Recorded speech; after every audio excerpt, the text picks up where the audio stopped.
Well,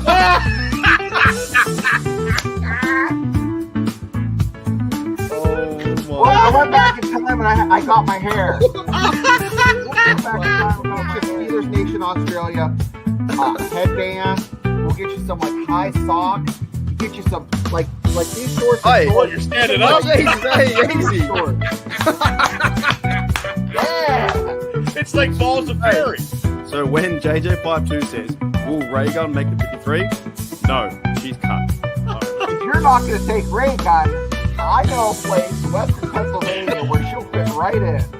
Right at the cookie table at a wedding. She could be my second string long Call her snap. Dr. Boogie or the Dr. Get Down and tell her she has a PhD in Get Down. Like, play the music, You know what? If she'd had some bling, and looked like LL Cool J and Mama Gonna Knock You Out, she might have won.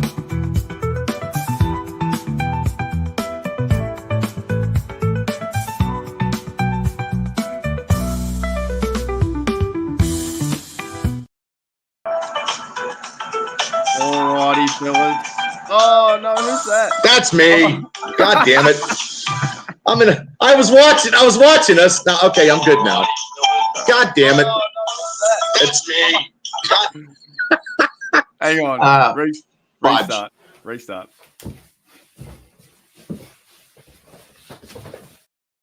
Alrighty. Welcome back, Steelers Nation Australia. That's why we have some problems with our technology. It's my fault. All my fault. Shane's from outer space somewhere. We don't know where Shane is. He's always moving around. Bubba's on his phone, and the computer's not working today. I have it up. I'm looking right at it, and it just it says, it's screw you, Brewer. It's not working. Yeah, not working. What's going on, Bubba? How are you, mate? Busy. Very, very, very, very busy. I'm happy better this week than last week after that Sunday night game. So it's been a lot of talk here in Western Pennsylvania when I was coming home from work today. So I have no clue what's going on for Sunday night. I got no idea. Well, if Shane, are you there, Shane? Or yeah, I don't know if he's there or not. Is he? I'm here. He's here. Sounds like he's in a tunnel. How are you, Shane? I'm doing good. I'm en route to my home office / studio, so just bear with me. So you're driving while you're talking? No, I got Junior navigating. He's navigating the audio, pushing the mic to mute me when I'm not talking. So. Oh, okay.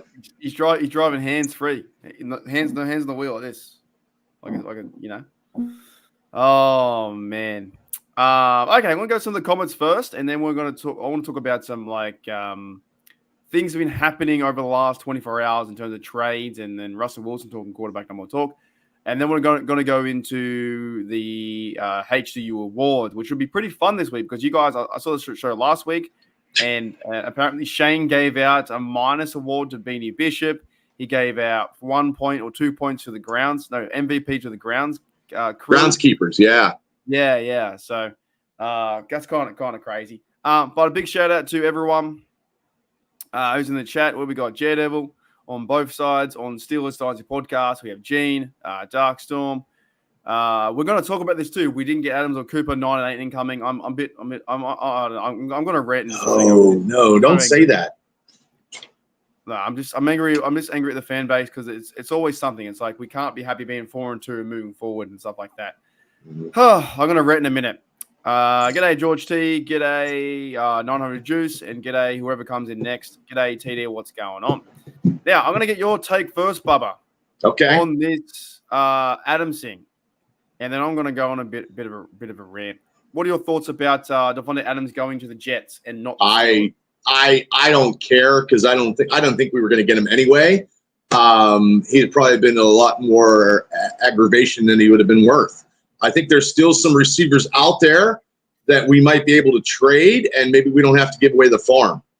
So maybe like the Hopkins or who was the other guy they were talking about today? There's a couple people out there. We might make a trade, but for not somebody that's going to cost us an arm and a leg. I honest to goodness, like for this, I could not give two flying fucks if we don't get him. Why is it that? And here it is. Why is it that when you hear about the receiver talk and he's the spotlight, instantaneously he's the best receiver on the market when there's only that guy available? Do you know what I mean? Mm-hmm. Like, okay, Adams is there, but he's not the best receiver in the league. He might be the best available. He was complaining and bitching and want to get out of the Raiders, and now he goes and joins Rodgers. I don't care that we're versing him, and I don't care that we didn't get him. Am I right? No, I agree with what you're saying on that sentiment. I agree with both things that you're saying. It's just it's unreal to me that the fact that like we try and play GM, I think, too much. Oh, every day. This team, from my perception, it's been working with Justin Fields' okay play to good quarterback in running the football and passing. He's okay, not the best. Not saying he's like top 15 quarterback out there. Maybe he's top 20. Right. Been working on defense. We're not a receiver away from a fucking Super Bowl. You know what I'm saying? Like, how are we a receiver away or Devontae Adams away? Shane will come back in a minute. Well, you know what? We were one fumble recovery away from being 5-1. We got that fumble recovery a week later. So if we had got it a week sooner, we'd be 5-1. And the talk, I just think that, look, Pickens missed a couple balls he could have had, he should have had. Our receiving core is not what we thought it would be, but now I heard some stuff coming home today. Calvin Austin and Van Jefferson have been so-so, but they could be a little bit better if they switched up the quarterbacks. That's what people said. And realistically, I don't think we're going to get anybody, but you never know about Omar Khan making a trade. I would take Hopkins. Hopkins is 32 years old, and it's leadership, and it's a veteran leadership that we need because we don't have it. Well, we want to try and have it with Pickens, but it's just not happening at the moment. But I'm going to bring in Shane in just a second before I finish this thing. I just hate this idea that every time we see a person who we think we want as receiver or running back or defensive player, and people go and say in the YouTube land and YouTube creators out there, I'm going to call out Deke. Deke does Deke with Arthur Motes, and look, I like the guy, but he says, "Oh, we missed out on Adams." Come on. Fuck, did we miss out on Adams? Well, if you're going to swear, I'm going to swear. We had no fucking chance with Adams. So there we go. Oh, well, I don't blame you. It was just a lot of stigma.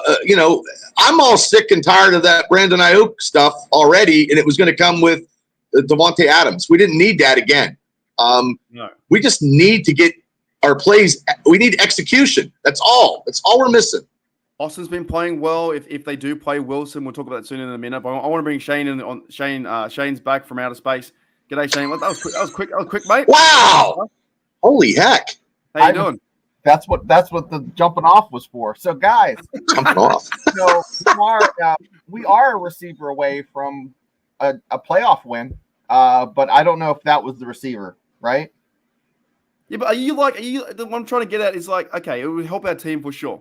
But are you like mad or angry, or like you're going to go throw pierogies into the sun because you hate it? No. Every time I hear a rumor, it's like someone passing notes at lunchtime. Back in high school, like circle. Yes, you think I'm cute? Mm. Yep. There's no marriage proposal. That's a good analogy.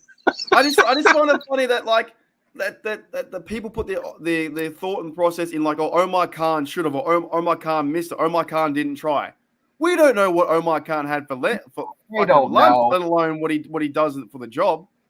Guys, how do fans know that Omar Khan's doing? I'm not gonna, Bubba's older than both of us, but Bubba. Thanks, I appreciate it. But listen, yeah, Gene, thanks. Gene will either give me a thumbs up or down. This knee-jerk reaction is a direct result of the fantasy football generation. True, Before fantasy football, I agree. We just kind of took it as it is. You had your guys that showed up in Latrobe. Some guys got hurt. Some kept playing. It is what it is. Everybody's trying to be a backseat GM. That's it. Sorry, I said throwing pierogies in the sun. My bad. Good day, Jerry. You know what? This is what I love about football. Like, it's always like, oh, we didn't win this way, we didn't win that way, didn't score too many points, yada yada yada. Right? The Steelers played outside linebacker Jeremiah Moon. We better start the real show in a minute too. But it's all part of it. Jeremiah Moon played fantastic. Didn't know who the bloke was coming off the injured reserve, playing for the Ravens. He played good football, right? And also it's like stuff like that where we had two bloody outside linebackers or defensive ends. I couldn't even pronounce their last name, and now one of them's cut. Yeah, you know what I'm saying? It's how football works. And here we are. Some of the fan base is whinging. Oh, we didn't get Adams. Who gives a fuck? Like, I can't wait until that JPJ locks down Adams. And also, you've got Aaron Rodgers and their connection again. Aaron Rodgers threw their receivers on the bus. Aaron Rodgers always throwing. He's a punk ass bitch. I had a lot of respect for him until about a year ago. Now he's just a punk ass bitch. He was limping off the field yesterday, and there's no way that he is going to be able to dodge TJ Watt Sunday night. There's no way. Not this defense. And we're also going wearing shout out to the Steelers.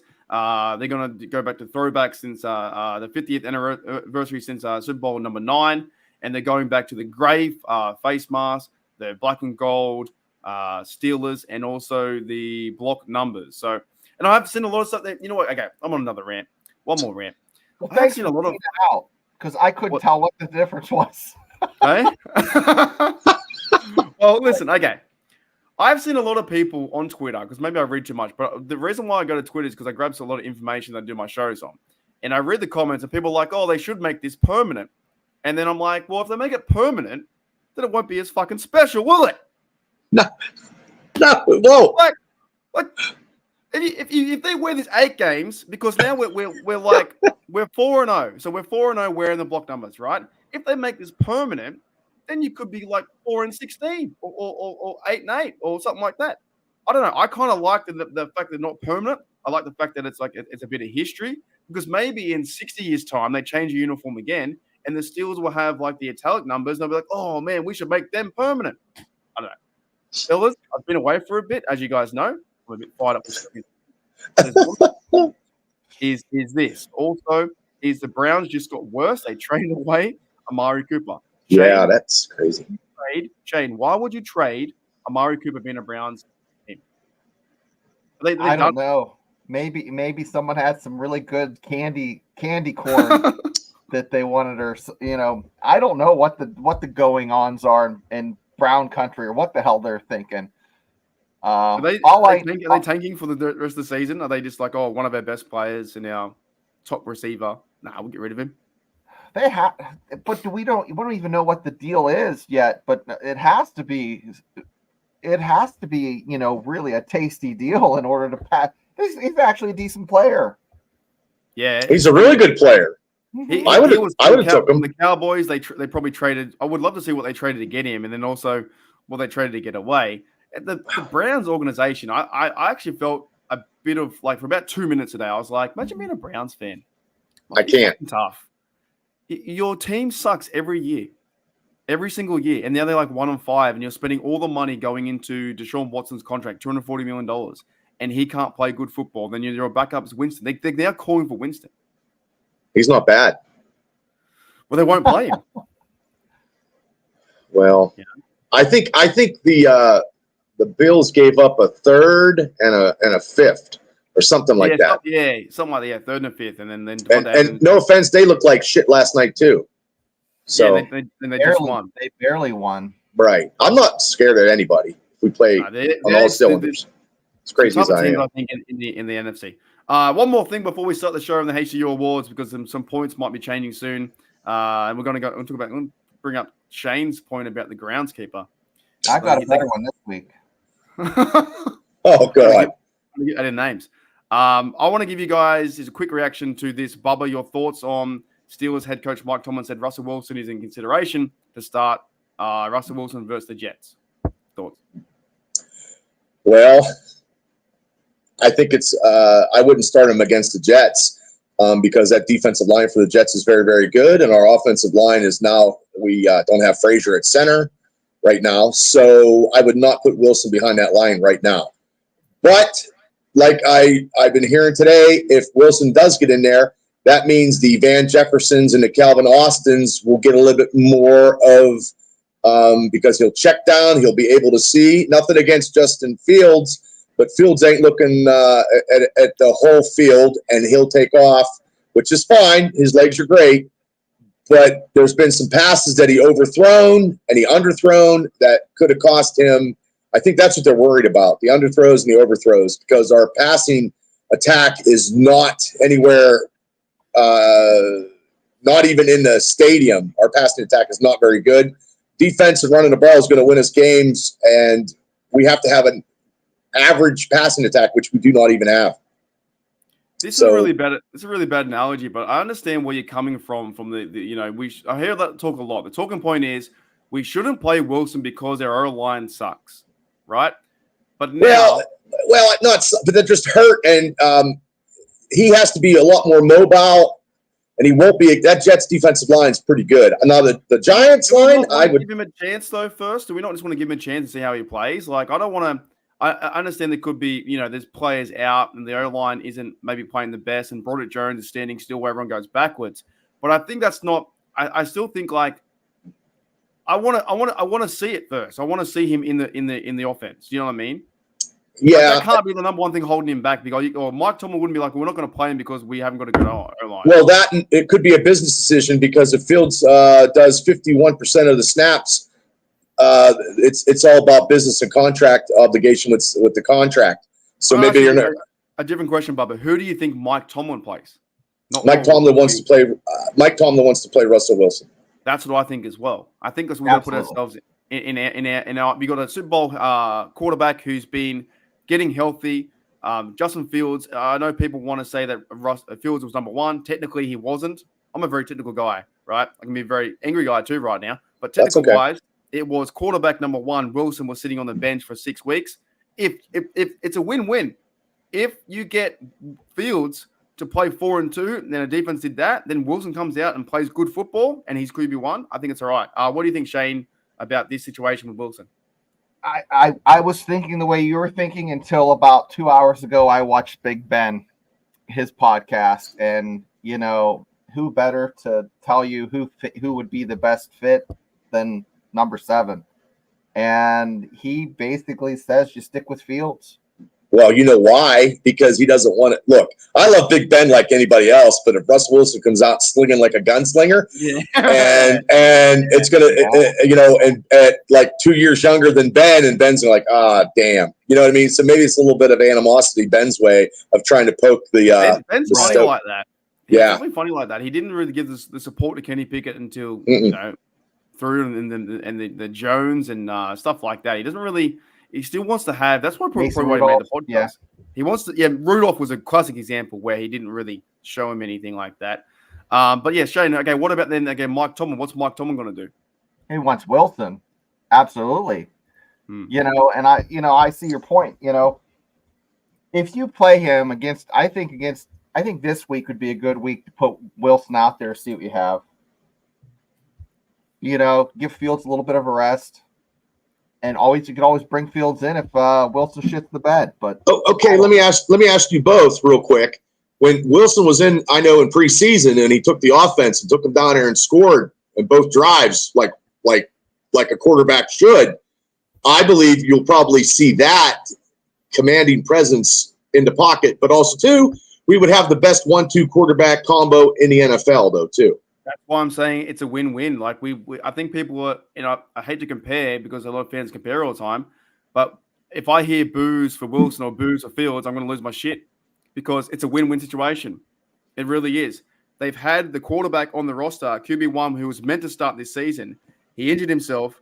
Fields stepped in. They had the game plan around Fields to win these games 4-2. Could have been 5-1, right? Played defense, played strong football. Have been a lot of mistakes here and there for sure. The team is not the greatest team. It's like an okay to good team trying to find who they are. If they go with Wilson and they start though, and it's a slow start, the fan base is going to say Mike Tomlin sucks. This team sucks. We're awful. Go back to Fields. It doesn't matter. They say Tomlin sucks no matter what we do. But if Wilson goes off, it'd be like, oh, we better keep Wilson. So I think it's a win-win because you go back to Wilson, see how it's played. And even Mike Tomlin said Fields is the more mobile, more running guy. Why can't we use both? I don't know. Yeah, I agree. You fellas want to start the show? Well, I'm pulling up a photo for one of my picks here, so that's what I was doing. All right, okay. Let's do a bit of a recap.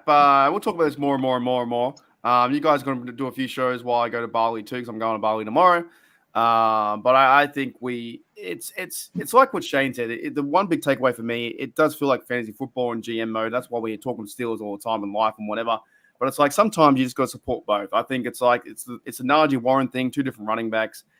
It's this guy versus that guy. Like I said, we had guys off the street or guys on the practice squad filled in and play games. Now they've been cut. It's football. It's how it is. Jeremiah Moon went off. So let's do a bit of a recap and some of the points I've got here from last week. Fields has been playing good football according to us. This is what we've been saying about Fields. That's pretty cool. There we go. So Fields has 35. Elliott's got 13, Boswell 12. This is not including, I didn't have any points last week, but you guys did. Patterson 11, Pickens 10, TJ Watt 10, Austin 9, Herbig 8. He was out with injury. TJ Watt might get a few points this week too. Muth 8, Fraser 6, Cameron Hayward 5, Washington 5. He played good football last week too. 1 catch. He needs more catches. Grounds crew. There it is, Shane. 5. So there you go. Grounds crew got MVP last week versus the Cowboys. JPJ is slowly getting points. He could have a big game, breakout game, get some more points too. Anderson, I think he's still out for the year 3. Trice 3. I think he's injured now too. Is Trice injured? There's so many players injured. Highsmith injured. Waitman gets a few. And Bishop, he lost one. Lost a point. Took a point away from him. Yeah, he had 1 point. So, but going back to it though, right? Considering the season so far, 6 games in, the top 4 players have definitely been like Boswell's up there for sure. Patterson had a huge go. We're yet to put Najee on the board, but I think he might make an appearance this week too. But he's not even in the ranking. No, from this. Wow. No one's last week. It came out game busters. Yep, no one's done him yet. So I think he's going to make a big part because he's doing okay football, not like outstanding. But last week was crazy. So Fields has 35. He's been the MVP, I think, for winning games and running. He's got 6 TDs or 5 TDs with his legs. Hasn't turned the ball over. He's been pretty surprising to me. So he's MVP so far. Let me give a big shout out to. Hang on 1 second. To Davey on Steelers Dynasty podcast. Thanks, mate, for checking out these 2 blokes here on this side on their channel. All right, let's start. I don't even know who I'm going to choose this week. But let's start 1 to 3, and we'll go MVP. So, Bubba, who's your number 1 point? Number 1 point, you talked about him already, was Jeremiah Moon. Yeah, he was good, eh? Yeah, he had that block punt. He played very well on the outside. He was in some plays. So that was his coming of game maybe for the Steelers. He had a lot of pressure. Did you see how much pressure he had to on the quarterback? And then this week, I mean, he's gonna because Herbig's not coming back for anytime soon. So he is the guy in the co-pilot chair on the outside linebacking position. So I'm gonna go Jeremiah Moon. It's my pick for the first pick. Do you agree with that, Shane? Would you agree with that 1 point? Yeah, that's a good 1 point pick. You know, Moon he's showing a little bit. Hopefully he keeps it up. Needs some consistency. Especially, I think Highsmith, another week? Maybe next week he'll be back? I think he might be coming back this week, I think. I think I've heard some good news about that. That'll help out. But yeah, what about your 1 point then, Shane? Because I agree with you can pull it up, guys. I'm gonna go with another crazy one. Oh my goodness. You ready for it? I'm ready. 1 point. Because I'll tell you what, I was really surprised. Oh, wait! You can't give Snoop Dogg a point. How he wasn't there? He was at Vegas. Listen. It's not just Snoop. It's all the jabronis that came from Sacramento, from Alberta, Canada, from Texas. All the the wayward Steelers fans across the nation that went to Las Vegas attended that game and made it a home game because fans. Guys, I'm a dumb shit. I'm watching the game thinking it's a fucking Heinz Field. It took me 2 minutes to realize that they're in Vegas. So right there, guys, I have. They had like almost 49% of the ticket sales. 51 or something. You're saying fans. Fans are the number one point. The fans. Well, you put Snoop. I thought you were giving it to Snoop. Yeah, who's a bigger fan than that guy? Look. No. Probably the guy above me and we are probably bigger fans than Snoop. Snoop wears cowboy stuff. Snoop wears like Raider stuff too. Yeah. He gets paid. Yeah. I know. Mark turned this idea down. But Bubba, Steelers Nation podcast, terrible tampons. You can get them. They're gonna be black and gold, and they, No. That's that. But that is true fandom. I got nothing. I got it. You know what? I can't stand how Snoop's fucking everywhere. Like he's all over the show. He's on TV. He's doing like games. He's on he's always cutting a ribbon somewhere. It's all about the money. He's getting paid every time he's doing this. I remember years ago when he would do a Facebook Live and he would go off on the Steelers. I mean, I would too sometimes when we lose, but I would never go to. I mean, he got paid to wear the Rams jersey on Super Bowl. I'd still want to. Yeah, but no true Steelers fan would wear another stuff. No, I don't know. All right, my number one. I'm going to agree with you too, Bubba. I'm going to go with Moon as well. I'm going to fit him in somehow, some way. The punt block was awesome. I think he was all over the field too, filling in for not only was Highsmith out, Herbig was out, TJ Watt was getting double teamed on the other side, and then TJ Watt had two big fumbles. We'll talk about very soon. But yeah, Moon for me, Jeremiah Moon. His first game as a Steeler came out of nowhere, put a lot of pressure on Aiden O'Connell, had the punt block. Dude, how many tackles did he have? He had 2 tackles and he had a 1 solo.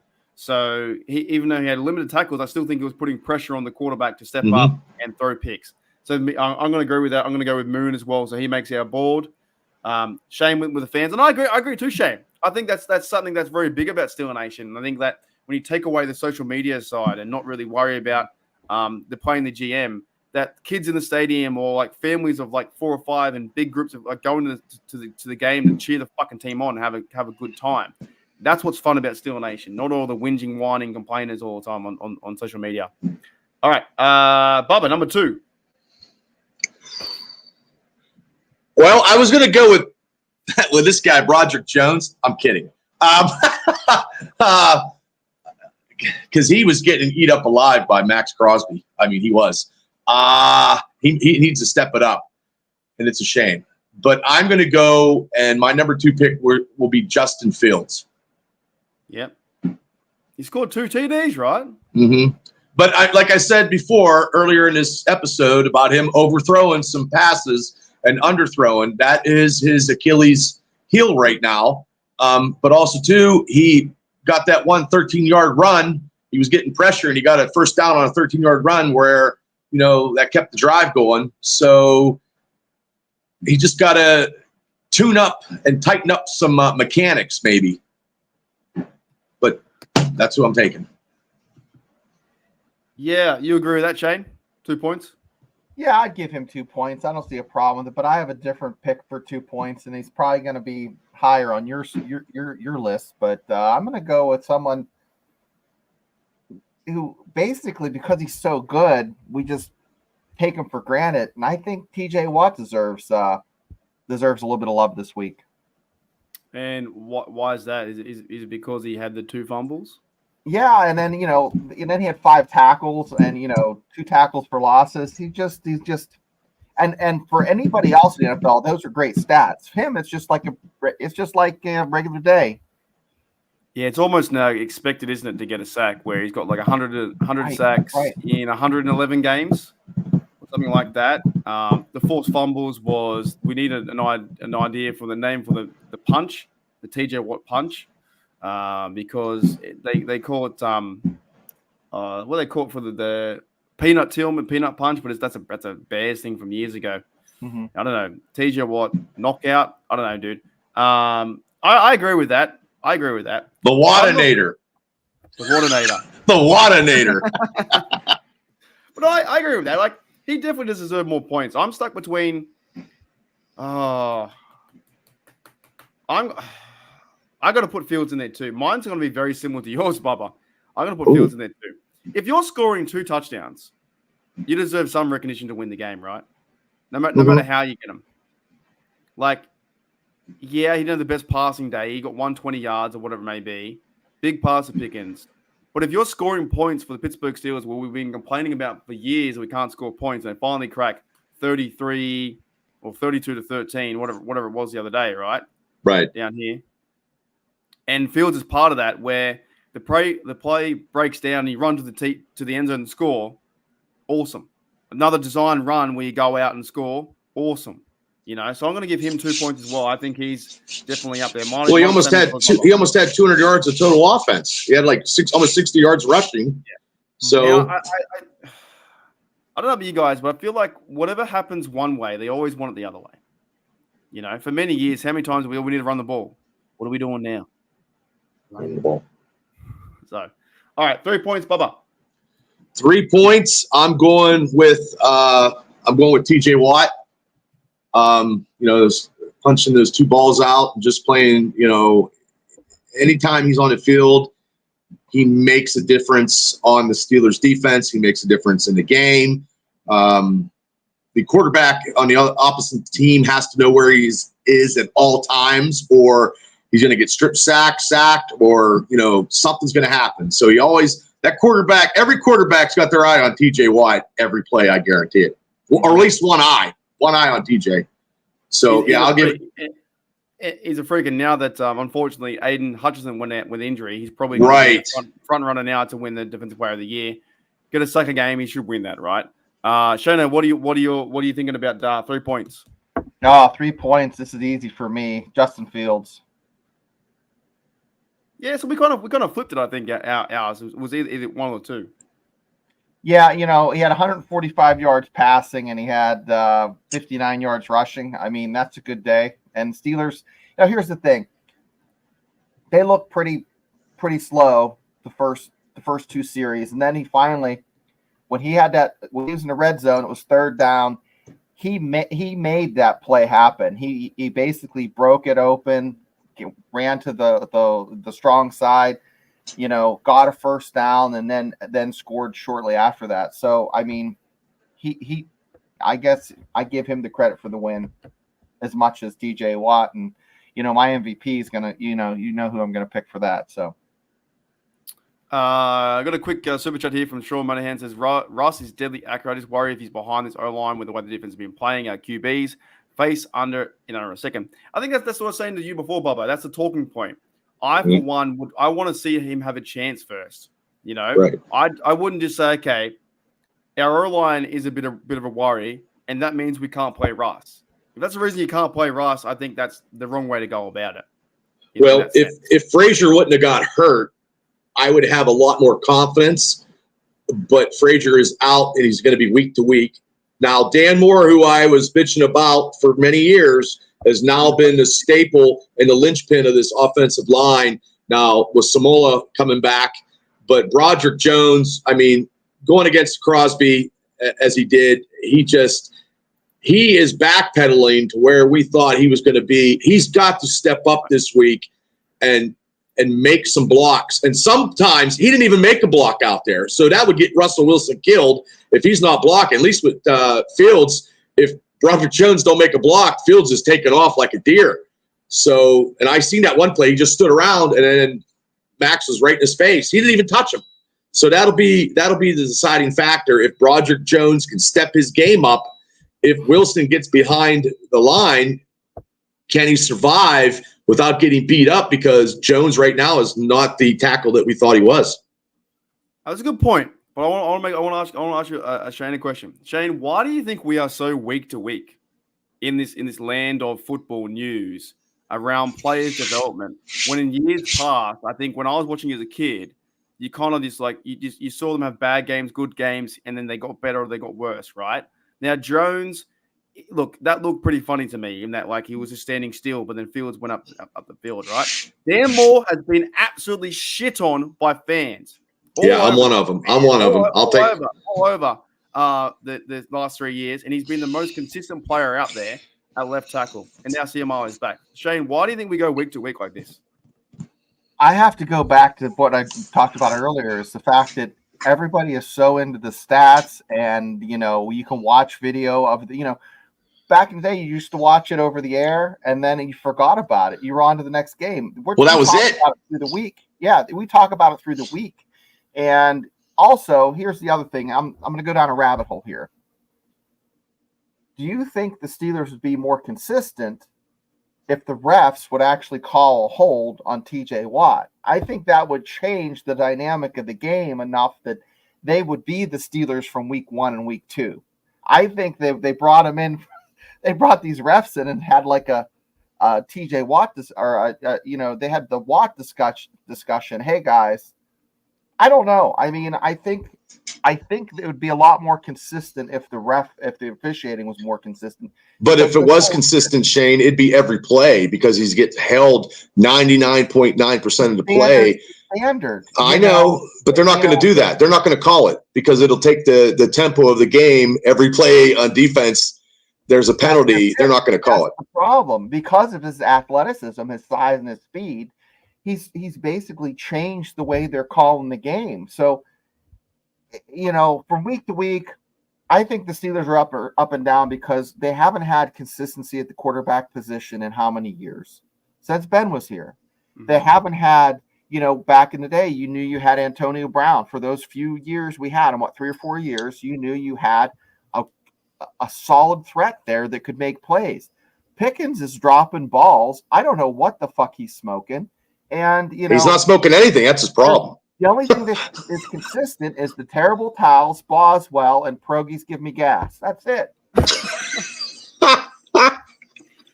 All right, I'm gonna ask that one too, Bubba. Do you think like the way we kind of see football has changed over the years, even doing this podcast, right? With 20 people in the house and everyone jumping in, talking football, and it's great. But maybe years past, you players would have a chance to be developed before they were, nobody and beaten. Nobody would know all this stuff because of cell phones, the internet, replay of the games. Hey, in the 80s, there was no replays. If you didn't watch it and you didn't see it on the news at night, you didn't watch it. You were done. Even in the early 90s, it was tough. So now if you miss a game, you can record it or you can watch it again. You can watch it on your phone now. You can watch it while you're driving, anything. So the NFL is everywhere now, where back when I was growing up and in my teens, it wasn't, you got your football cards and you collected them to see the stats on the back. And it wasn't really about the stats. It was just about winning the game. And then they brought in fantasy football, I think 91, because I think I did it. I started in 92.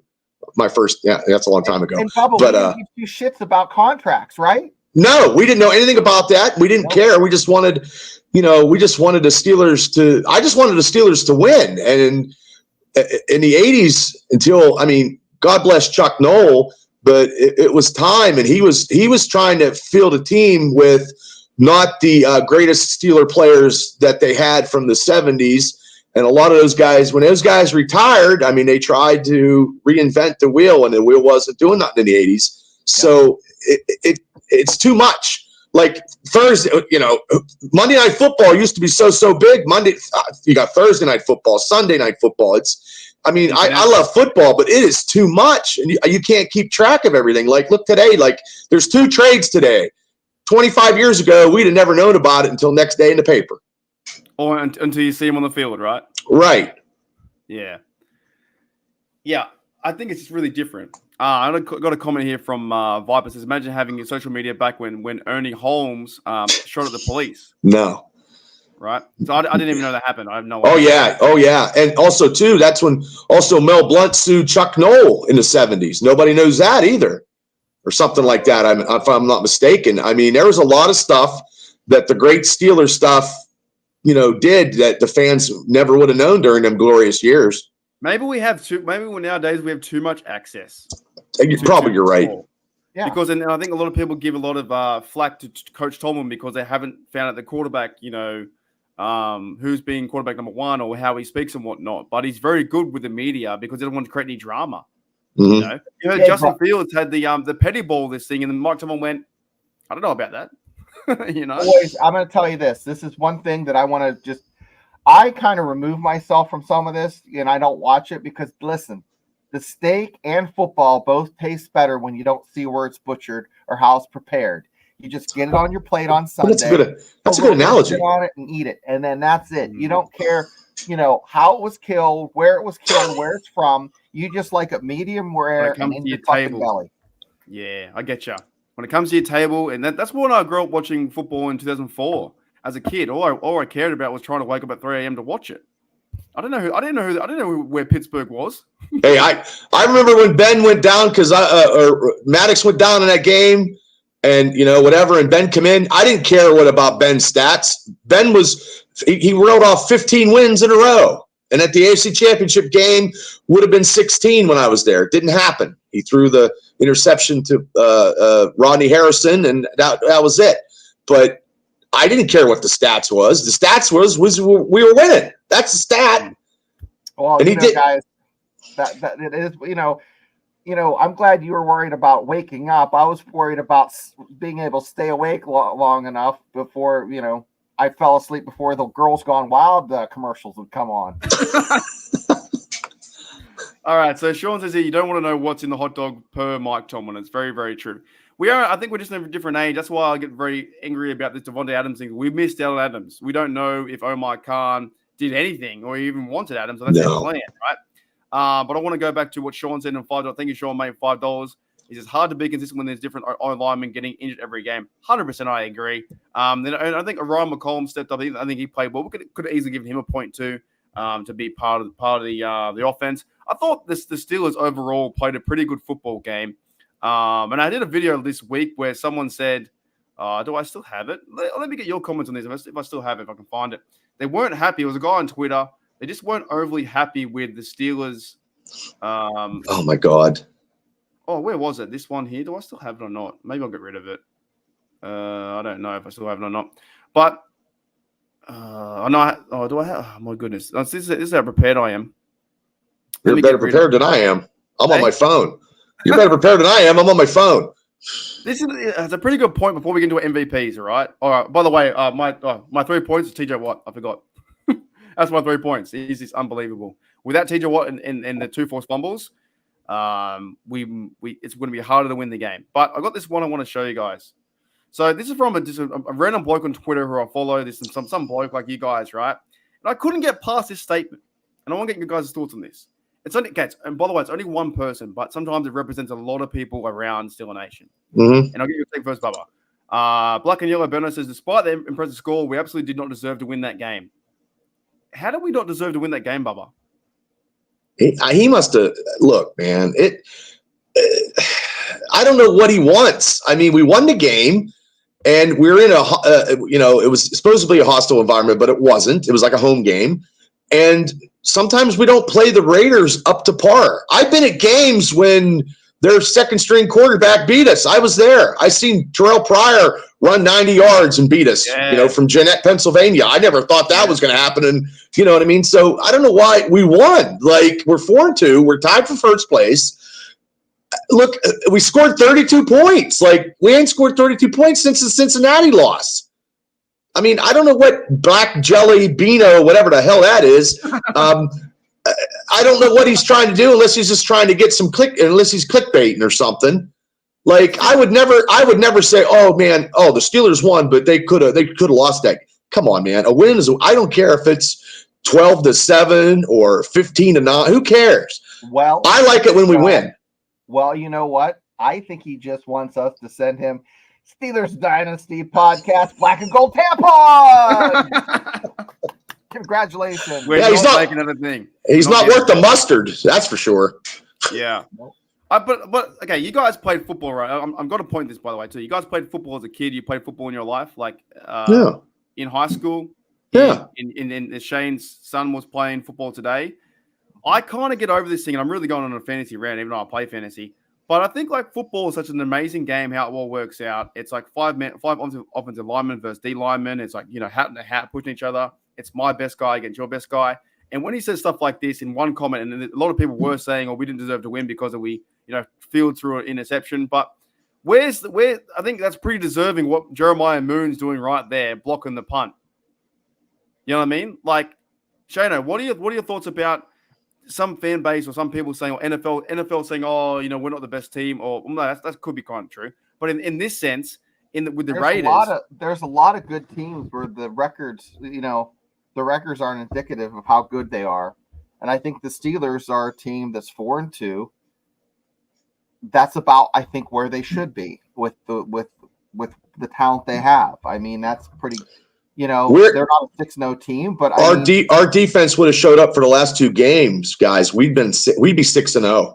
Well, good teams are consistent. I mean, if it could have, would have, I'd be 185 pounds, but that's not the case. But yeah, I think, I don't know, Mark. I think the biggest thing is the fact that there are teams that are better than the Steelers with maybe a worse record, but you got to win the games that are in front of you. You got to play the teams that are on your schedule. That's just like people saying, "Oh, well, you have an easy schedule." Well, we do not. We do not.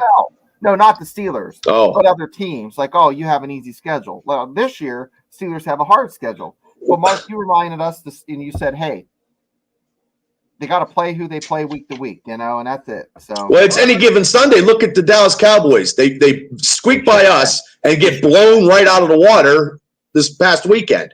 It's any given Sunday. It's just execution is all it is. So guys, we are getting to our MVPs very shortly, but I just want to, honest to goodness, you guys live there and I don't. You guys are American, I'm not. But I always go back to a sport factor where when people say we don't deserve, or we see analysts come out and say the media says, "Oh, the Steelers aren't doing this," or whatever, I don't think so. I think people sometimes we forget about the actual game. You know what I mean? Like with 11-on-11 and different matchups and football being played out, the football is very weird shape. It goes certain directions.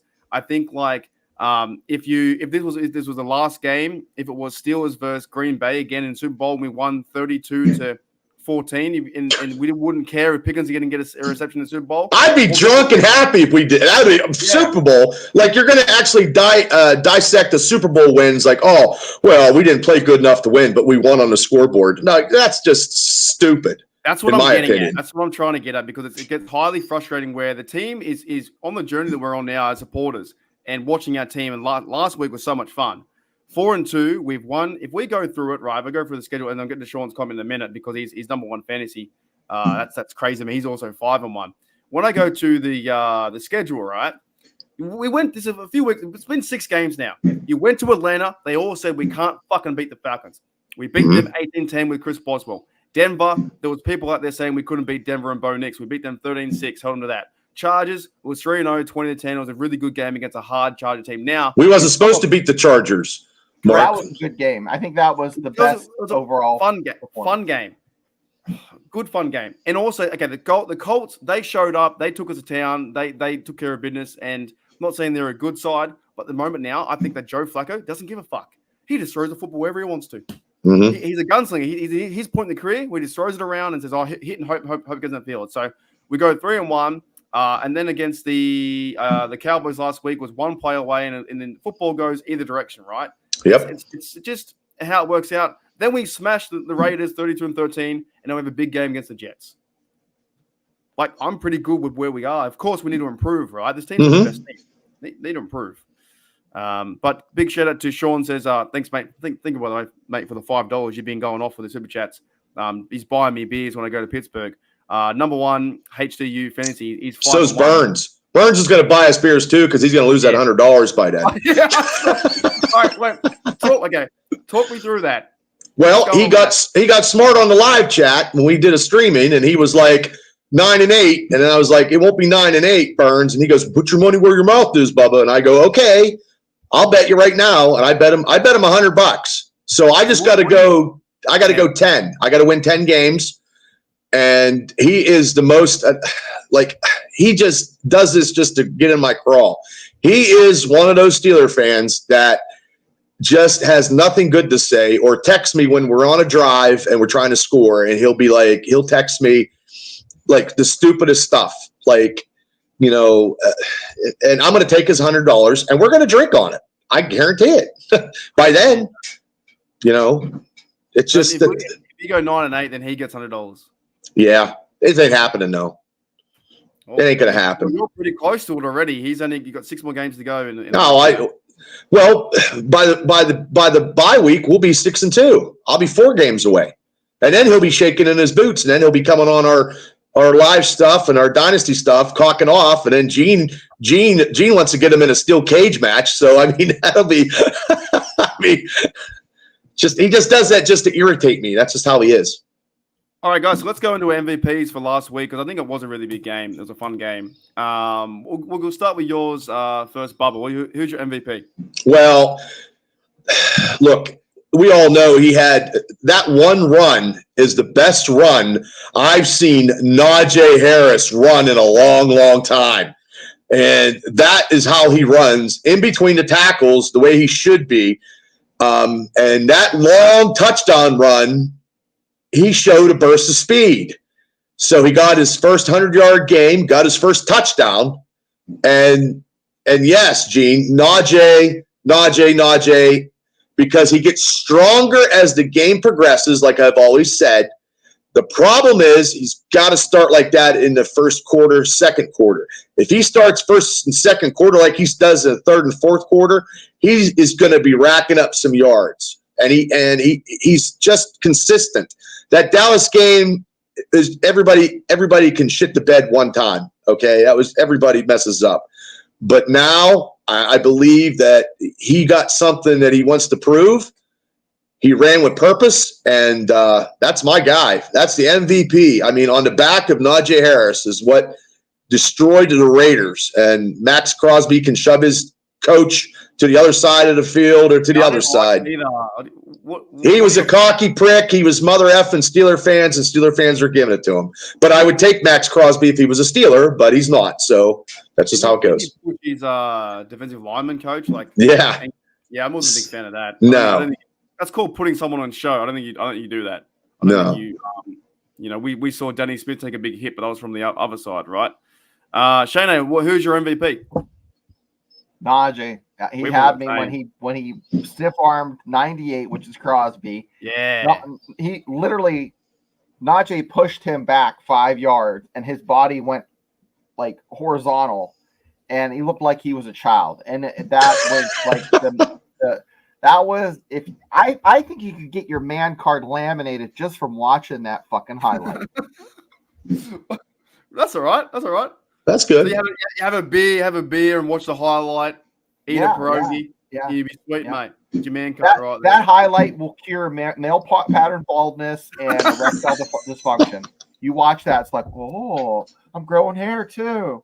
Yeah, look out. Dudes, I'm the same. I think Najee had one of his best games in his career. Like, maybe not college career, but Steelers career for sure. Just the way he ran. Yeah, he was on fire. He was so strong, so physical. He ran through the middle of the pack. And, yeah, sometimes he hits the wall. And I think I've said it like 2-3 times. I've never been like, oh, fire Najee, he sucks. But I'm like, oh, what's happening with Najee? I've been a bit critical, which we all can be critical. Yeah. But giving up on a player is not the way to go. Najee was pretty much just quiet in the media too. The stupid questions he got in the media was just like, what are you asking me? Like I have my abilities to jump that far and go that to a Superman end zone. I have my abilities to cut left and cut right. The media is on fire sometimes with certain.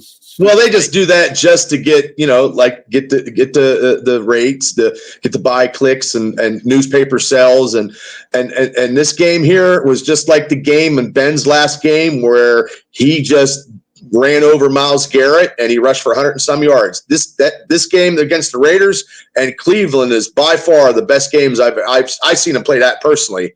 The Cleveland game, and in this game here, it just hopefully he does it against the Jets and he keeps putting some tacks a couple 100 yards games together would be great. Even starting the game, there was a nice play to check down to Najee where the guys all went down the field like open routes or whatever. It cleared the middle of the middle linebackers. Najee caught the ball for 10 yards. Mm-hmm. It was good to see him in space. He juked one defender, two was in space. He's super slow as a running back, but he's physical. And he's the kind of guy that can run through the pack and do the halfback toss, which finally worked. And he ran past Raiders who didn't want to tackle. So he's in the one run too. He went through the middle of the pack and he came out of it like he was like running through, by the bushes and getting chased by lions. It was great. Like he's played, I think, one of the greatest games he's ever played. He's a little lower on his yards per run. I think it's like a 3.7 before this game against the Raiders. So if Najee's averaging, say, 4.2, 4.5, I mean, on averaging that's pretty good. He's just got to get that little average up a little bit, and second down and second and 5, and that's a lot better than second and 8. So we've all got Najee, right? He's Najee MVP. He hasn't been on our radar forever. Now he's on 15 points. That's pretty big. Okay. Now Shane, you play football, Shane, right? Would you want to tackle Najee? No. What'll happen is, and this happens with if you have a quick twitch back and then a back that's like a full-grown man like Najee is. You get your timing squared away. You're like, okay, this guy's fast. I need to be right here on his hip, make the tackle, and then you have someone who's like Najee that just runs right through you. Mm-hmm. It's terrible. I mean, it just makes for a long day. And by the third quarter, you wonder why the hell you got up and put shoes on that day. So fair enough. But yeah, I think EJ says thanks, mate. He's loving the RBs at the moment. And Warren's getting back to better health too. That's probably why he's not running the best either. He's been injured pretty much all season. And big shout out to Ward and Shemkin as well. They had a few carries. And then Najee had some time off because those blokes came in. Mm-hmm. But Najee played physical football. A lot of fans out there were wanting this 2 years ago. They wanted the running game back. And that's what you want. But now we want Fields to go 400 yards. But this is still football. We're not getting that. Like they don't realize. Like even Ben had those couple of 500-yard games, but he was lighting them up because he had Antonio Brown and everything Ben was on fire. It was just one of those godly moments. It doesn't happen all the time. It's one of those special moments. Like, Fields is not going to light up the world with his passing. He's going to make the plays where he has to with his legs if he needs to, and that's something special. But God only knows what's going to happen. Whoever gets I don't care who's quarterback, and as long as we win, I don't care. We had 10 rushing first downs, which is pretty big. Had total yards of 293, but that was short drives too. You know what I mean? Mm-hmm. The TJ Watt punch was short drives and defense. And there was a pick as well by Dante Jackson went to the end. There's so many players we could have given 1 point to. Who's one more player? We'll go around the table. One more player we should have given points to. Boswell. Yeah. He's automatic. But you know what? That's why I try and be positive, because there are so many fucking good storylines and so many fucking good things about this team. Boswell went 4 for 4. Mm-hmm. On the road. And also Queen actually had his best game as a Steeler. Six solo tackles and 7 assisted. He was everywhere. So now he might be getting the feel of, being, on the Steelers defense, learning where everything's going, because now it's a different it's different. He was everywhere. So got one here from Sean. For Sean, the Jets kicker was missing field goals all night. And that's true, like 2 or 3. Now he's up against Wizard of Boz. And this is what the team is for me. And it's like run, get to the 40. Boz can get you 3 or go for a shot to the end zone. We haven't also mentioned too, Cameron Hayward played fantastic. There was one run defense where you talk about a grown man pushing back another bloke, like just saying goodnight to him. Push him all the way back, then TJ Watt came around the outside and got a tackle. Like, there was nowhere to run at all. Could you say that this game here was a complete team effort, like 4 stars, team effort win by, like, we have so many players that we could give points to in this game more than usual. Like every week, you got a point. Oh, you got a point. Oh, you're getting points. Like, this game was probably the most complete game of the season so far. Yeah. It wasn't probably the most sexiest in terms. Doesn't have to be. You don't have to be sexy if you're a good kisser. Stat wise, right? But yeah, there were team plays. There was Calvin Austin playing good on punt return. I love the way no one really sees it. He puts his hands. He's gonna break one eventually. It's coming. He's gonna break one eventually. He goes for a fake catch, and next minute the ball goes to the end zone. I love the fact he does that. You know, Moon played good on teams. There was guys filling in for spots with Zach Frazier went down. He went up. Minka, then Terrell Edmonds filled in for him. George Pickens got a catch near the end. Fields was making plays with his feet. There were some sacks here and there. Maybe not a complete game, but you're right. Maybe a 3.5 or a 4 out of 10. What are your thoughts about that, Shane, what Bubba's saying? I think Bubba's spot on. I think 3 quarters they played really good, good football. That first quarter was just kind of like a little slow going. But hey, if Pickens would have caught those 2 passes, he would have got some points. That wasn't Fields. He dropped those 2 passes. That was on him. I know, but for Pickens supposed to be a premier back. He's supposed to catch everything. Well, all these hands, and you see these highlights. Pickens, it's attitude. Goes up in one hand. It's attitude. All right, fellas. So they had here rush yards per attempt for the Raiders was 3.0. Ours is 5.2. That's like my team's better than yours, right? Mm-hmm. Pretty much that sums it up right there. You have that stat. That much of a difference. And their tight end wasn't beating us. They weren't beating us like in the flat and stuff like that, like the Cowboys did the week before. They tightened that up a little bit. Yeah, but you said like we with the Queen and the Elliott made a nice tackle to on a 3rd down, came near the sticks. Yeah, this could be a good like team bounce back going on the road to the Raiders and saying, okay, we are the better team, we are more prepared, and we won the game. That's why I think that people say, "Oh, we didn't deserve," or "This field should be doing this." It's like no, the football game turned out that way, and that's why I'm coming up to you guys a lot because you guys played football. Sometimes you would have played little league football. What you might win 7-0 or 13-0. It's how it is, right? I lost my homecoming game 7-0, and it was 35 years ago, and it's still in my crawl that we lost. 7-0. Hard game though. Was it a hard time? It was. We lost our starting quarterback, and Shane knows who he is. We had to put Rich Gill in or something. Rich Gill was out, and I think Stacey Fairman had to go in, and Stacey didn't want to be quarterback. We lost 7-0, and that was my homecoming. That was a homecoming. That was or not a homecoming game, but it was like one of those games where. I didn't have a good game. I got beat by the defensive tackle. I did not have a good game because I was a right tackle. I didn't have a good game. So that was one of my worst games, and we lost 7-0. And this is 2024, and that happened in 1988. A year before I was born. Yo, thanks. Right, we have Eric Steele here, and he's one of your guys. Hey, Steele.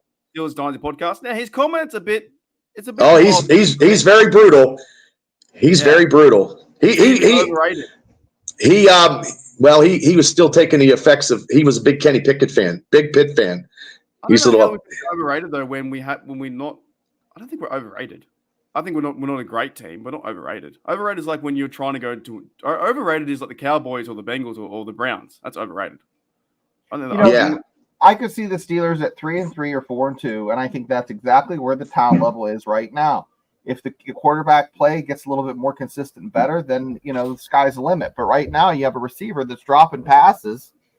That's supposed to be the number 1. So let's just I'm not sure you can be. Well, we got it. We'll see how after when we play the Washington Commanders, that game is not going to be. That is going to be a slugfest. Not easy. That is not going to be an easy game. So we have to get, and then we start the hard. And I don't think overrated for that schedule at the end there is that schedule is brutal as it's ever seen. I think we have two different ideas though. He says this team's overrated, not a playoff team. But the thing is, they're winning and they're projected to be a playoff team. Overrated to me is someone like the Cowboys or someone like the Bengals. All offseason they said they're meant to do this, and this, and now they're losing. Or the Browns, right? Our team is exactly overrated is the Bengals. Our team is missing many players who are injured and many players on the offensive line, and they've been using Fields and haven't been using quarterback number 1 yet, who could be Wilson.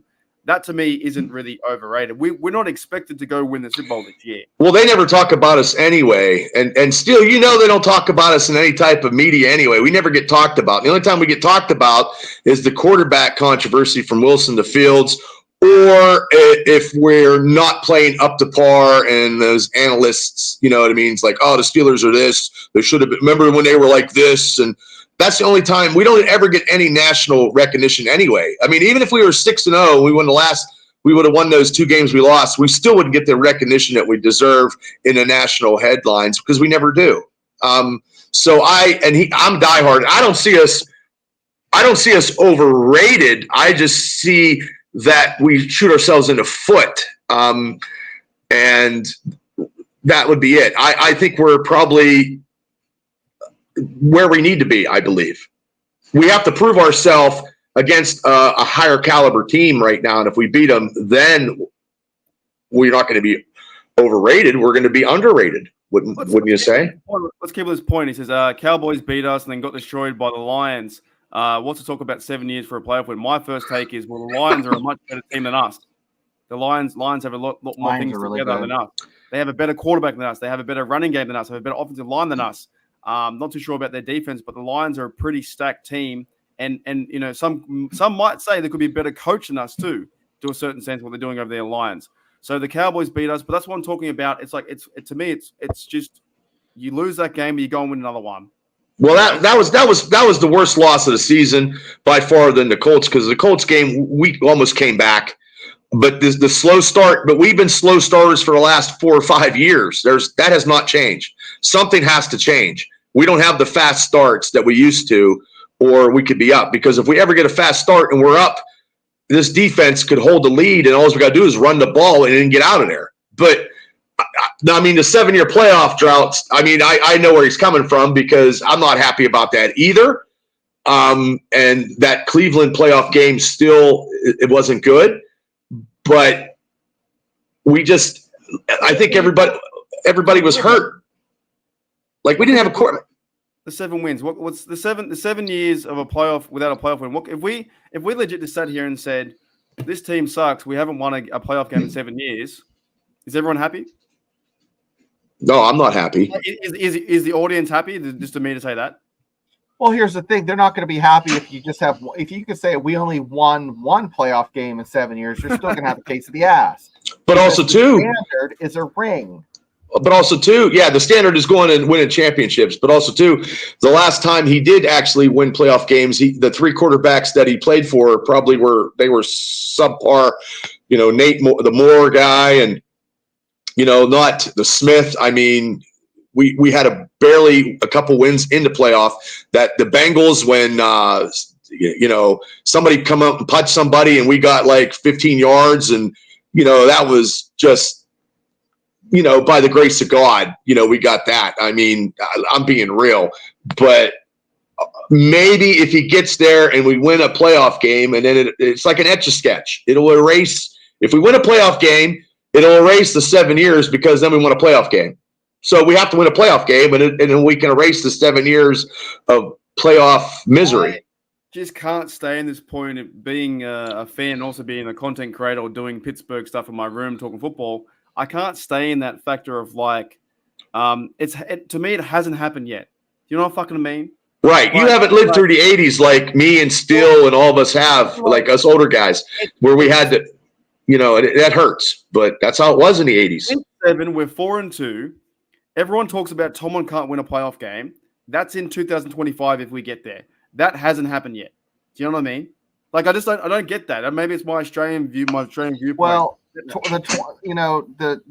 teens and the late teens and the 20s are going to be just like the 80s for us, because we're going to have probably a 8 to 10 year span where they're not going to sniff the playoffs, and we're going through a drought right now. So just face it. Well, that's just a playoff win. We're still getting in. We're just not winning. We need to win that playoff game to get over the bump, the hurdle, and hopefully TJ Watt's career right now reminds me of Reggie White when he was so great in Philadelphia, and then he went to the Packers and won a championship. Same kind of. I mean, I don't want that to happen, but that's the same kind of trajectory, because TJ Watt is phenomenal. it's a projection to be losing. That's why I try to be. But also too, Mark. The Philadelphia Eagles were always in the playoffs, and they never won. They'd always lose, and they were always great at that time. And that's the trajectory and the position that TJ Watt's in. Like, the defense is great. I know he's on your side, but how the fuck do I block Eric on my side? He's a bit of standard. We won't block you, Eric. You're Marion Center. Eric, I'm only joking. You won't like. Steele's a diehard Steeler, but then he's been around. He's seen it all. Like, he's seen the 80s. He's seen the Cower stuff. He's seen the Knoll. He's seen it all. So, and he's been at my house, and we've talked about the playoff stuff and not being able to get to the playoffs. He's a Yinzer. See, he wouldn't fit over here in Australia because we're still be right wherever the fuck you go. It's fine. Hey, still, we're 4-2. Coach, mate. He's deal with it. Steele's a good dude, man. Steele's one of the best. He is. He's one of the best, man. It must be so cloudy over there. And raining and raining. Hey, I love my buddies, man. I love them dearly. He's a lot more positive than Burns is, I'll tell you. Jeez. Like I said, stop throwing brogues into the sun. All righty, so let's, you guys got any more things you want to cover off on the show? It's been a great show. No, I'm just glad that you're back on here. Going with what you had to go through and doing what you did and stuff, and it's different when you are not in this Steeler stuff. You are a huge individual in this Steeler community that we're in. And without you, it seems like, you know what I mean? You're the captain of the ship sometimes, you know what I mean, on your ship. No, I mean, I love doing this with you. We got a lot of stuff going on, you know what I mean? And I try to help out when I can. And your people coming over to our show, we love them dearly. I mean, I've had Gene on two times in a row. You know what I mean? Like, it's just, this is something. If I have a bad day or whatever, I got other stuff going on. The Steelers football podcasting stuff is actually probably the best. Whether we win, lose, or whatever, it's still very, very good. And I'm glad you're back to doing it and, giving everybody the taste of the Markinator from Australia. It was very, very tough. As you guys know, I lost my dog Archie, and he was a big, big part of our family. 11 years, had a heart condition. And for some part of it too, I think I was, because he was going through the last 6 months of it's been off here and there. He would get worse and worse, then he'd get better. So I convinced myself he was better, and that's why it hurt so much too, because he was getting really bad. And over the last weekend, he couldn't move, couldn't eat, and he was drinking very softly, and then we had to put him down. So it sucks. But I convinced myself that we can take him out to do a pee now, and he wasn't running and stuff like that. You know what I mean? So it was little step by steps, but he was getting older. I appreciate all the support. I appreciate you guys have been helping me out in text and stuff like that. The chat's been awesome. The community's been freaking awesome. That's why we're here, man, talking Steelers football. And also life as well gets in the way. And I'll be honest, I'm not going to be a fucking robot. If something happens to me in my personal life like that, yeah, I'll tell you. And I'm sure you guys would too, because we're part of this, whatever this is. Yeah, we do on our side too. I mean, it's a roller coaster ride in my life too, and probably Shane's too. And you know what I mean? But this, I mean, and I can speak for myself, and I'm sure Shane will agree. We love doing stuff with you because it's entertaining, and it's, you know what I mean? And the people from your site, I mean, I shipped a hat to Iowa.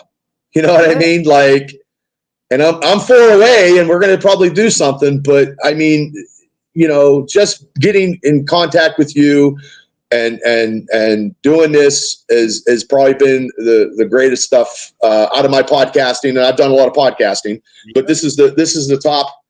When we do stuff, it's the top. You know what I mean? I like doing it. I like talking Steeler football anyway. So I mean, whether you agree with me or disagree with me, I'm still gonna. If we lose, it takes a couple days for me to get, that Dallas game. I thought I broke my headset, but I mean, it just takes me a little bit of time. I'm worse than Shane is. I get really bad, but that's just how I am. It's just different perspectives, I think, and I can't live there in that negative mindset of like, if we're a bad team and we're Kenny Pickett and whatnot, I still try to convince myself we're okay. I still try to take us every week, no matter who's quarterbacking. Duck Hodges was quarterback, and I'm like, hey, we're going to the playoffs. You know what I mean? Like, On the Yeah, real the shark just bit my dick, but I have both balls. She'll exactly. be right. I'm saying she'll be right. Like the mentality in Australia is like she'll be right. Your car flips over, you still got a bike. well, you guys are a little bit more positive. I don't know. Positive. Oh, I mean, maybe over here, everybody's just like whatever. I mean, everybody's just so miserable, and people get angry quickly. And, you know, people, if you go to a restaurant and people are just miserable waiting on you and you just don't want to do it, it's a different time over here lately. I don't know. It's just nobody's friendly. We don't have any time to be angry. We're just like, she'll be right mentality. You fall over, you get back up. You know what I mean? You have a bad game, you do a good one next time. Think about how your country was founded. These guys were shipwrecked. They look around. There's not fucking much there on the coast. I'm like, she'll be right. If you did have that positive attitude, you were basically crab food. We were the bloody prisoners. About 70% of them were prisoners, so we'll be right. Fresh air. You know what I mean? Like if I was a prisoner, I'd be bitching because the food wouldn't be right, so I'd be mad and angry. You guys are like, oh, it's cool, it's okay. And then us. See, some would say, oh, the food's cold. I'd be like, well, at least we got food. You know? That's why I say you're the most positive Steeler fan I ever met in my entire life. Yeah, well, I think you got to be, and I know that Eric Steele, one of your guys, that there's nothing will change to own changes. Well, there's a big hard case of cement of just dealing with it. Like, you know, you can't change it. Harden up. Like Eric, you need to harden up. Can Eric Steele ring up the ownership and go, can we please fire Rodgers and Rooney? The Rooney's over that way, please. You can't. So why live there? Why try and change something you can't change? You need to deal with it. The coach Tom will be there for 3 years. I stopped being a Pirates fan, watching any Pirates baseball, just because it's just why. Yeah, I don't stress out about Pirates anymore. Bob Nutting is whatever. So hey, Dre, how you doing? I reckon kid's eating his toenails again. Don't be surprised. But if we win a playoff game, it all changes. I'm telling you. Then did you get a little bit of hope? I always got hope. You gotta have a little bit of hope. I mean, I try to. I mean, I never thought I'd be in a predicament. I never thought I'd be doing a podcast from downstairs in my house because 10 years ago I never thought I'd have a house. 10 years ago I never thought I'd be married. So I mean that, you know what I mean? It just you gotta move and strive to be whatever. Fellas, you know, we could be fans of the Cleveland Browns. That's right. Oh wow. No, I'd probably jump off a fucking bridge. That would be bad. Right. So we could be fans of the Bengals, who are a bit overrated this year too. We could be fans of the Buffalo Bills, who went to 4 Super Bowls in a row and lost every single one of them. Well, we're expected to win all the time. That's how we get spoiled. I get spoiled because I think we should be in the playoffs, win a championship. Now I don't say Super Bowl every year. I just now say let's win a playoff game. So I back in the day, I was spoiled. I don't expect them to win this year, but I hope they can. I expect them to win a playoff game. I expect them to win one playoff game, and then whatever happens, it's what do you call that? House money. That's it. Alrighty, sorry, Shane. Anything else to add or not? We're all done. We're done. No, I've used all my adjectives for the day and stay tuned for tomorrow. Oh, I forgot what you wrote up here. You want to see me in the Budgie Smugglers when I go to Bali, mate? Eh? That's all right. You don't have to send it. I already have some from last year. Oh yeah. You're gonna have some. What do you call you call guys blokes? So what do you call females? Well, ladies, Sheilas. You know, Sheilas. Oh, you're going to get some Sheilas while you're on vacation? I don't know. See how we go. Okay. I'm sending you some mojo. I have through the screen. Expectations at all. I'm just going with the flow, mate. It's like the Steelers in the playoffs then. So when you're going on vacation, you're going to be like, whatever happens, happens. Yeah, hey, so we shoot for the 2s and the 3s, the 4s and the 5s make it so much better. She had 3 teeth and a hook in her face, but it was good. Yep. Oh, good. It's still success. Yeah, there we go. My best friend is a Browns fan. He can't understand why Steelers fans want to fire Tomlin. That's classic, eh? That's Right. good. That's Toddy. That's about right. How many Browns coaches? fans- How many coaches has the Cleveland Browns had since they came back to Cleveland? 30? Like, 25? I think like 7 or 8. Oh, maybe I'm going I too think high. between the coaches Wasn't and the Hugh- wasn't Hugh quarterbacks, they Jackson could fill there? a phone book. Oh, the quarterbacks is probably in their 20s.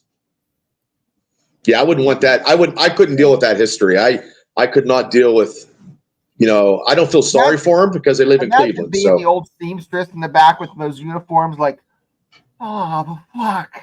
I gotta sew another name on the back of this uniform. Running that machine. Wait. Do you guys want to know the number? It's pretty high. 21. 12. 12 coaches? 12 coaches since 2000. And quarterbacks. Wow. Quarterbacks are in the 20s. Oh my god, how many? Yeah. I bet you 20. These So, Browns- I mean, we're already ahead of the game. Oh, do you guys? Okay, this is huge. You guys want to have a guess? It's more than 20 quarterbacks. Really? Yeah. 33. Nah, higher than that. What? Yeah. According to Google, yeah, I've got a 34. Wikipedia. Nah, a bit higher. 38. 38. Get the hell 38 out of here. quarterbacks. Get the That's terrible. Have started for the Browns. Holy shit. 38 quarterbacks. That's the whole Pittsburgh Steelers history, probably. And we're Imagine worried if you're about the real estate agent that hey, I'm the real estate agent for the quarterback room. You can just Wow. have that. That's crazy. I don't know how many quarterbacks the Steelers have had in their history. Maybe they've had about 50, 40. You count. Oh, hang on, let me count them. It says 90. It says What'd you say, 90? 90 in 100 years. Yeah, apparently. Well, that's 38 in 24 years. Yeah. That's wild, eh? That's why I always find it funny. They want to fire Tomlin at 4-2. It's like he's winning you football games no matter what.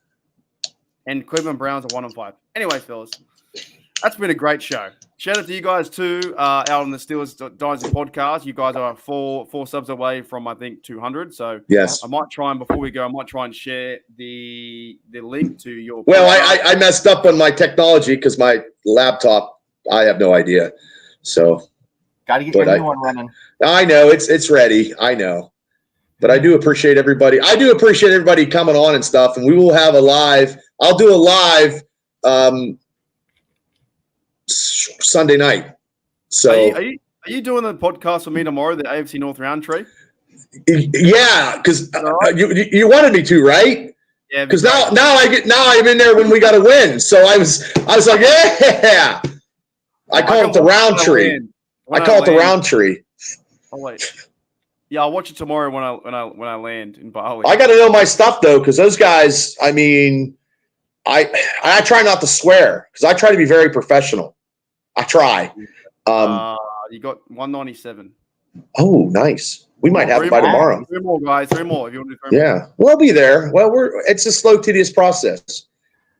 I like doing it, and I'm not going to quit doing it because I've been doing this for a long time. So I just didn't do it in this format, and I never had a co-host like Shane, and Shane's a ball buster, go getter. So we like doing it. Me and Shane like to talk.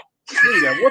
What's one bit of advice, Shane, you can give to every, not just Steeler Nation, person out there before you go, and then we'll end on that. What's a bit of advice for today?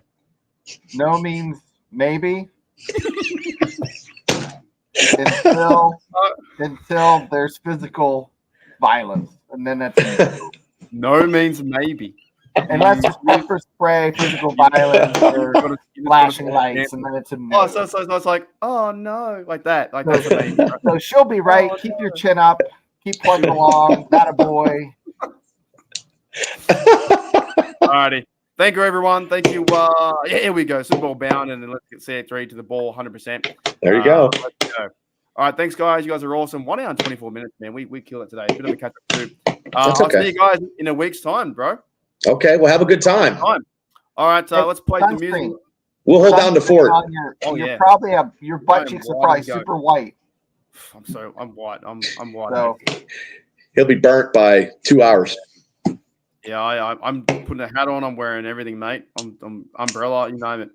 I'm gonna get everything under the sun. It's like 30 degrees over there. Oh, for you guys, like 70, 80 degrees. Yeah. I'll see you, Bubba. See ya. See ya. Take care.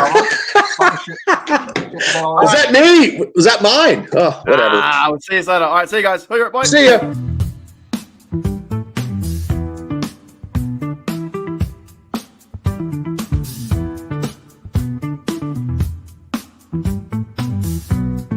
You're like, hey, we're a big.